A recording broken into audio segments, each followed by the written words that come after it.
Hi there, this is Darren from SimNation, just doing a quick recap video for WWPF, which is our Draft Day Sports College Football 2025 League. This league, because we're already in the season, will likely be one of the candidates to move over to 2026, hopefully when it drops, because I think we should be around the time where we'd be flipping the season. Uh, to dive right in, a lot has happened going into this week. There were, I think, 5 or 6 teams that were undefeated. I think we exited a week with only 3 of them left. But let's just dive straight in and kind of talk about the dynamic. So if we look at actually, let's just go in here. We'll do it this way. Um, so coming into this week, Kansas City, of course, is on CPU. Chicago is Cotton. Um, Cotton got a big win for him. Chicago's on its way up. I think they've won the last two. I'll validate that, but a big win for Chicago as they look to get back in the race for the North. Detroit versus Denver. So this is Prince versus Superman. Superman, of course, won this one. He, I think, right now is the leader in the North.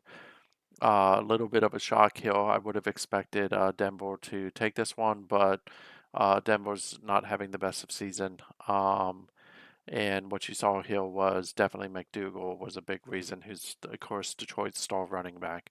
Oakland versus Minnesota. This was really still adjusting to Peter not being at Oakland, but a CPU Oakland versus Starfinder. Oakland won this one relatively convincingly. Johnson continues to have a really good season, as does Bittner.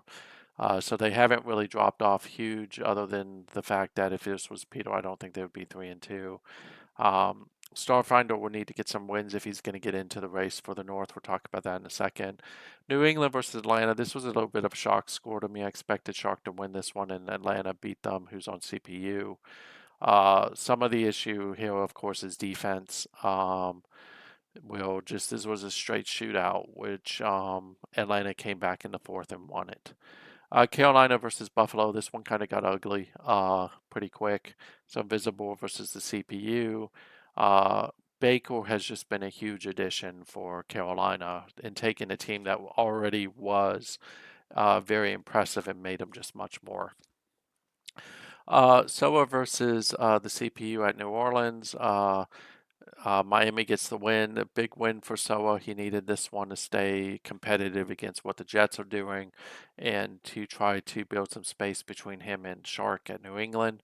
Marcus Winton, big day. Finally, maybe starting to play to the potential of what he's capable of. New York versus Tampa Bay. This is a battle of two really good young quarterbacks. So you have Herman at New York, and at Tampa Bay, of course, you have Height, who is the Michael Vick type quarterback, ironically from Norfolk State, which is Will Vick is now. This one pitted Kev versus MBB Mets. And I expected this one to be close, a little bit more distance, but as you can see, Height had a pretty good game, so did Herman. The big difference here was Whiteman, who just completely ran the ball. Kev still undefeated at this point, really having a season where he's brought it all together, and the Jets are going to be a major force in the AFC this year. Dallas versus Tennessee. So this is undefeated Dallas, which is Templar versus Bama at Tennessee. Bama's had a rough 2 weeks because they had to go against both Pittsburgh and Baltimore, who were both undefeated teams. And of course, he got the win by largely shutting down Dallas. So really good game for Bama, who gets back in the win column and starts building those wins that he needs. For Templar, it's the first loss of the season for him. This one was DWK versus Simon Young. As you can see, that the Giants get a crucial win as they try to stay in competition with Dallas. It's still early in the season, so that they have that capability too. Here you saw Perryman have finally really put it together for them, and the defense was solid for New York in taking out Jacksonville. This is Udo versus the CPU-driven Indianapolis. This one got ugly pretty quick, which is what you expect. Indianapolis is pretty bad. If you want a team that's probably going to have a top draft pick, it's Indianapolis. McCulloch had a really strong game for Washington, as well as you can see Indiana ran the ball well, but it didn't matter in this one as Udo continues to try to keep pace as well. Arizona, one of the coaches that's having a pretty good season so far is Simon Mayo. This one was a little bit of a shock to me that Cincinnati won this one, but it really came down to that second quarter where Cincinnati scored 28 points. Moses, who's the quarterback in Cincinnati, had probably one of the most complete games he's had in a while to allow them to get past what is a really good Arizona team. Undefeated Baltimore took on Los Angeles. Barry's had a little bit of struggle with defense this year so far, but it showed in this game. But his offense really came together, which traditionally Barry's able to get around some of his woes. Keene had a tremendous game. 505 yards is not something to scoff at. He, of course, is the rookie out of Alabama. And he just 7 touchdowns is definitely a really good start for a rookie. And he drops Baltimore out of the rank of the undefeated. San Francisco versus Cleveland. This is Stewart versus Bio Eagle, and Bio got the win in dramatic fashion to keep pacing with Baltimore and Pittsburgh. And as you can see here again, Asa Garcia had a decent game, but really it was the ground game and the defense that helped them win. I think if I remember correctly, um, there was a pretty major stop at the end of this one, which helped them do it. McKnight didn't have a great game, but he didn't he didn't turn the ball over, which has allowed him to uh, essentially help them clinch the win. Seattle versus Pittsburgh. Pittsburgh gets the win in overtime to stay undefeated. So they're 1 of 3 undefeated teams still with the Jets and Carolina. Um, and a lot of this had to do with Blankenship, who's the backup running back who came in and really turned the game on its head. Quattro had a great game. Pittsburgh's pass defense is still struggling. We'll have to figure that out at some point. And then CPU-wise, San Diego and Green Bay. And of course, San Diego won this one. So if we look at the standings real quick, what you see is in the North, NFC North, it's still way too close to call.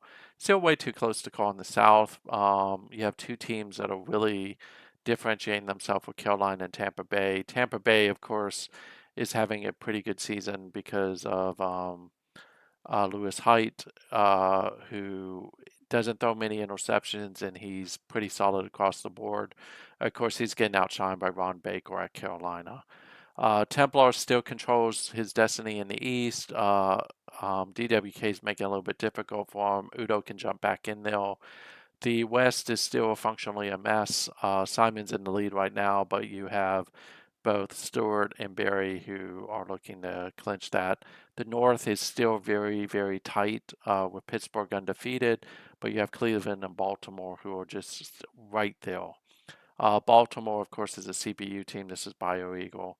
Look for Bama to get his ship righted now that he doesn't have to play the AFC North, and he should start making some moves with Tennessee to get them right back in it. New York probably is the biggest surprise team of the season so far with Kevin, but not really all that big of a surprise because he had a really good draft and he's done some really good offseason trades. Miami's still in the thick of it, even at 3-2. But I think Miami and New England are probably going to be fighting for playoff berths, whereas I think New York's fighting for the division. And then the West is still pretty wide open. Without Peter there, you don't have the anchor that you had normally at Oakland. So that's kind of it for now. If we look at the league leaders real quick, what you see is Adam Johnson is leading in passing yards, but not by much. Herman is definitely up there. You still have Alan Wilmoth, who's a surprise for the season at Arizona, definitely helping drive that success there. Passing rating, Herman is just he's having a really strong season. 79% completion rate, only 1 interception. That's pretty amazing. You have Jeremy Garcia and Larry Ventura really leading the league. We'll see how this stacks out as the goes on. Keep an eye on McDougal. Keep an eye on Church. Whiteman is capable of doing some good things, and he's out of the FCS, if I remember correctly, Eastern Washington. Rushing touchdowns, you see he's doing a lot, as is Maurice Edwards, both undefeated teams. You can see the reason why Herman is having such a good season with Hayes and Torres as his wide receivers. Bittner's right up there, as you would expect.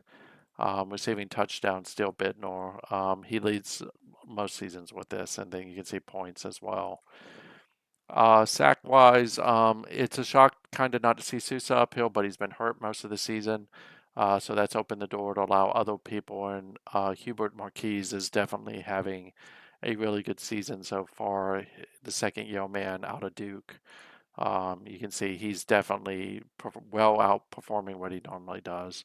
Interception wise, New York is not only scoring touchdowns, but they're also taking the ball away from people.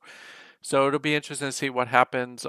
We do have some decent games this week with Chicago at Green Bay. I like Cotton in this one at Chicago. Detroit at Minnesota. I think Superman will win this one.